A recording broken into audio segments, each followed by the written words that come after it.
Já pensou se você encontrasse 7 outras pessoas iguais a você em diversas partes do mundo? Pois é, existe uma teoria, não comprovada cientificamente, claro, que diz exatamente isso.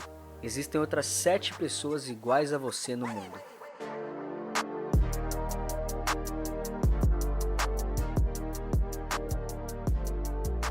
Fala rapaziada, tudo bom com vocês? Bom, será que existe mesmo isso? Será que existem pessoas iguais no mundo? Particularmente, eu acredito que o número 7 ele é bem fantasioso, ele serve assim mais para dar um ar meio místico na teoria, né? E que não é possível existirem pessoas simplesmente iguais. Não, mas espera aí. E os gêmeos? Calma aí que a gente já vai falar disso. Se você ainda não é um inscrito, já se inscreve aí e ativa o sininho para receber os próximos conteúdos e fica de olho mesmo que só vem coisa da hora aí, só conteúdo pedrada. Me segue também no Instagram pra gente ter uma interação bem da hora e porque eu também aviso por lá quando eu lanço os vídeos novos. Mas voltando aqui pro nosso assunto, mano, existem sim pessoas muito parecidas, mas tipo, muito parecidas mesmo, e que pelo incrível que pareça, elas não são gêmeas. Além dessa teoria, existem vários sites que afirmam que isso é real e que inclusive se propõem a procurar os seus sósias comparando a sua foto com milhares de outras fotos dos seus bancos de dados e, acredite se quiser, eles encontram sim vários casos de pessoas que são impressionantemente muito parecidas a ponto de serem confundidas com a mesma pessoa. E se você estiver pensando, mano, nem tem como isso acontecer, aí você tá enganado. Em 2012, aconteceu um caso muito doideira. Lá em Kansas, nos Estados Unidos, um cara chamado Richard Jones foi preso, acusado de assalto qualificado no estacionamento de um Walmart. Segundo a polícia, ele tentou roubar a bolsa de uma mulher junto com outros 2 noias. Bom, no final das contas, eles não conseguiram pegar a bolsa, mas eles levaram o celular e ainda quebraram o joelho da tiazinha. Por conta desse crime, o Jones ficou preso por 17 anos, negando insistentemente que tinha cometido esse assalto, até descobrirem que o verdadeiro criminoso era o seu doppelganger. Além de os caras se parecerem muito, eles ainda tinham um nome muito parecido, já que o criminoso real se chamava Rick. Você deve estar pensando, e agora, o que ele falou? Doppelganger? Ah, fala sério, você achou mesmo que eu não ia explicar pra você, velho? Calma aí. Então vamos lá. Doppelganger é um termo em alemão que designa uma pessoa idêntica a você. E é bom ressaltar que tem que ser uma pessoa viva. Muitas vezes, esse doppelganger, ou simplesmente sósia, né, que seria uma tradução aí bem livre para nossa língua, ele é retratado como algo paranormal e que traz muita má sorte. Esse termo aparece bastante em várias obras literárias, vários filmes e várias outras manifestações de arte, e em algumas delas é dito que encontrar o seu doppelganger é a mesma coisa que encontrar a morte. Só que, reforçando aqui o que eu disse lá no começo, não existe uma explicação científica para todo esse lance do doppelganger. O que a gente pode tentar fazer então é buscar algumas explicações ou elaborar algumas teorias a partir de alguns fatos científicos que a gente já tem. Então, o que a ciência diz sobre isso?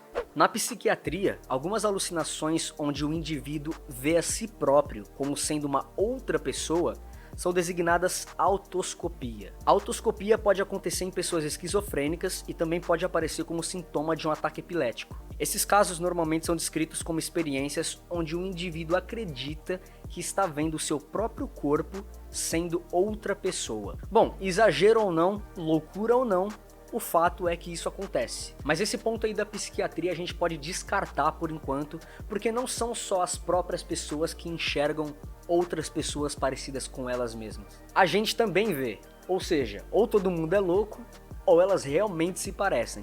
E na biologia, seria possível biologicamente existirem 2 pessoas iguais? Você acha que gêmeos são iguais? Pois bem, que fique claro que não, nem gêmeos são 100% iguais, quem dirá 2 pessoas nascidas de 2 mães diferentes. Eu tava refletindo sozinho esses dias aí e eu cheguei à conclusão de que, velho, os gêmeos são uma coisa doida, velho. Não, mas calma aí, não me entenda mal. Quando eu digo doido, eu quero dizer que, velho, é muita loucura, mano. Como é que pode, tipo, 1, 2, 3, 4 pessoas idênticas? Mano, não, é muita loucura, velho. E eu acho que se eu perguntasse pra qualquer pessoa, ou pra você aí que tá me assistindo agora, como se forma um gêmeo? Ou por que existem gêmeos? Você provavelmente me responderia que isso tem alguma relação com DNAs ou com genética, porque é a informação que você tem guardada aí numa gavetinha do seu cérebro lá no fundo sobre alguma aula de ciências do 5º ano ou alguma lida que você deu sobre o assunto em algum momento da sua vida. Se você pensou nisso, você chegou perto. Aliás, você acertou, mas é claro que essa é a resposta mais superficial que você pode me dar. Então vamos entender um pouquinho melhor sobre o que de fato designa pessoas gêmeas e quais são as condições que geram esse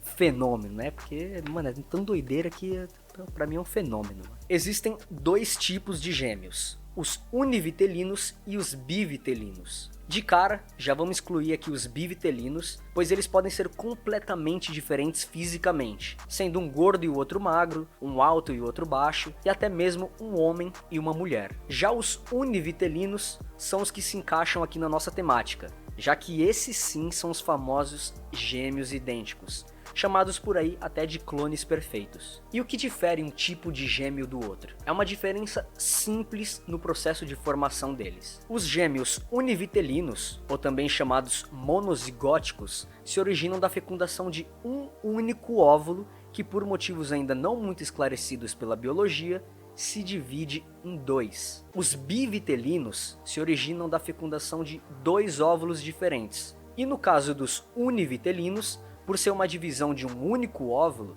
essas duas partes carregam dentro de si cópias exatas de um mesmo DNA. E aí já sabe, né? O DNA é simplesmente o bagulho que carrega toda a sua informação genética. E só de curiosidade, eu quero deixar vocês aqui com uma informação completamente assustadora. O seu DNA está presente em cada uma das células do seu corpo. Além disso, cada DNA chega a ter mais ou menos 2 metros. E como se isso não bastasse, o seu corpo tem mais de 10 trilhões de células. Inclusive, eu não vou lembrar aqui o número certinho, mas velho, presta atenção, existem mais de 10 trilhões de células no seu corpo e cada uma delas tem 2 metros de DNA. E aí tem um lance que, tipo, se você conseguisse pegar todo o DNA do seu corpo e esticar assim, daria não sei quantas bilhões de voltas na Terra. Pá, o número tá aí, ó, pra vocês verem. Enfim, apesar de gêmeos univitelinos terem o mesmo DNA, eles ainda não são 100% idênticos, até porque as suas digitais e suas personalidades são diferentes. Mas agora, e a genética? Será que a gente consegue criar uma explicação para esse lance todo do doppelganger a partir da genética? Para começo de conversa, a gente precisa primeiro falar sobre o que de fato é essa parada e quem foi o cara que começou com tudo isso. Quem começou tudo isso foi um cara chamado Gregor Johann Mendel, nascido em 1822, mesmo ano da independência do Brasil aí. História, pessoal, vamos estudar história. O Mendel iniciou os estudos da genética, que nada mais é que a parte da biologia que estuda a hereditariedade, ou seja, a maneira como as características dos seres vivos são passadas de geração em geração. Beleza, se genética é o estudo da hereditariedade, então vamos voltar um pouquinho mais e vamos entender o que é um gene. Afinal, o nome da matéria é genética, né, por causa de gene, então vamos falar de gene. Eu não vou mentir pra vocês aqui não, essa parada é bastante complexa até, então para ficar mais fácil, vamos entender a estrutura passo a passo. Todo mundo sabe que a menor parte da matéria são os átomos e que vários átomos juntos formam uma molécula. Em toda célula do nosso corpo existem duas moléculas gigantes que a galera da biologia chama de ácidos nucleicos. Essas duas supermoléculas são o RNA e o DNA. O DNA, por sua vez, é dividido em várias sequências e cada uma dessas sequências são chamadas de genes. São nos genes que estão guardadas todas as características que serão passadas hereditariamente. É aqui onde está guardada a receitinha que diz que você tem que ter olhos castanhos, cabelo preto, altura mediana e etc. E era justamente isso que o Mendel queria saber: como essas características são transmitidas e o que acontece depois que elas são transmitidas. E foi através desses estudos que ele conseguiu resultados concretos que vários cientistas antes dele ainda não tinham conseguido, como o Darwin, por exemplo. Para dar andamento às suas experiências, o Mendel utilizou como material de estudo as ervilhas de cheiro, uma planta de fácil cultivo, com ciclo de reprodução curto e que produz muitas sementes. Essa foi uma escolha perfeita e que permitiu que ele obtivesse resultados jamais alcançados por outro cientista. O Mendel foi praticamente brincando com algumas possibilidades. Ele tinha duas variações do mesmo tipo de ervilha, sendo elas amarelas e verdes. E um fator muito importante é o seguinte: As ervilhas que ele estava utilizando eram chamadas ervilhas de linhagem pura, porque quando elas se reproduziam, a próxima geração sempre mantinha as mesmas características. O Mendel percebeu que isso acontecia porque as ervilhas dessa espécie se autofecundavam, ou seja, se reproduziam somente com seus próprios genes, sem depender de outro indivíduo. Então o que o Mendel fez foi o seguinte, ele interferiu nessa reprodução. E como foi que ele fez isso? Ele pegou os pólens da flor de uma ervilha amarela e fecundou uma ervilha verde. E foi através da observação desses experimentos que ele conseguiu formular suas leis, que servem até hoje como base da genética. No final das contas, como a gente constatou aqui com toda essa explicação de variadas áreas da ciência, como na psicologia, na biologia e até na genética, não dá para saber exatamente do que se trata esse lance do doppelganger. Esse fenômeno pode ser qualquer coisa, velho. Desde uma baita coincidência do universo até alguma explicação que a gente ainda não tem. A minha teoria, então, é de que isso realmente se trata de uma baita coincidência. Depois de saber que você é formado pelas características que os seus genes determinaram, isso me leva a crer que o seu doppelganger, ele simplesmente tem essas informações muito parecidas com as suas. É como se simplesmente tivessem trilhões de possibilidades de combinação de genes, quase que completamente aleatórias, que foram responsáveis por te formar. E alguém, em algum lugar do mundo aleatório, tem essa combinação muito parecida com a sua. Mas com algumas diferenças, né? Lógico, porque se fossem iguais, vocês teriam que ter o mesmo DNA.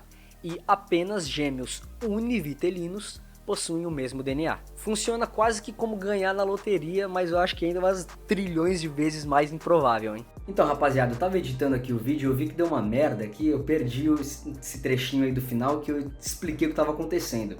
Depois que eu já expliquei tudo pra vocês, eu achei uma página no Twitter que chama Pessoas que são a mesma pessoa, aqui, ó.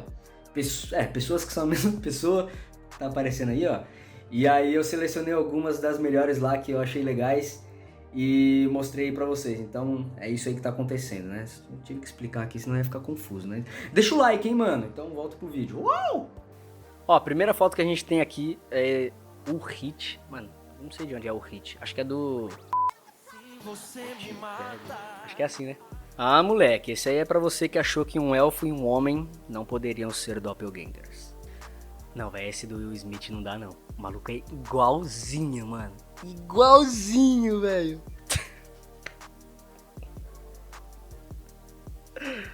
Nossa, velho, isso é muito kafkaesco. E essa aqui, mano, você sabia que o Chuck Norris é o Pirlo? Igualzinho, velho. É igual. Ah, não, velho, esse é o melhor. Tem até aquela música lá do Murilo Couto que ele fala: morramos de Salah do Liverpool, não sou também.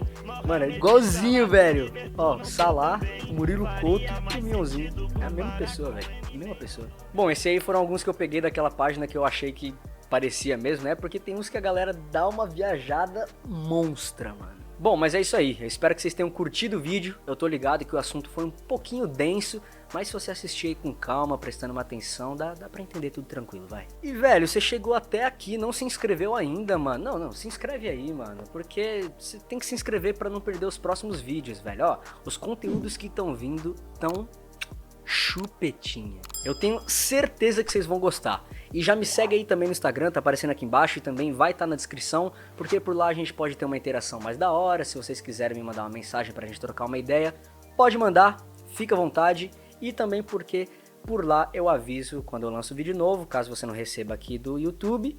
E é isso aí, deixa um likezão e manda para todos os seus amigos. E eu vou ficando por aqui, um beijo pra vocês e mantenham-se curiosos.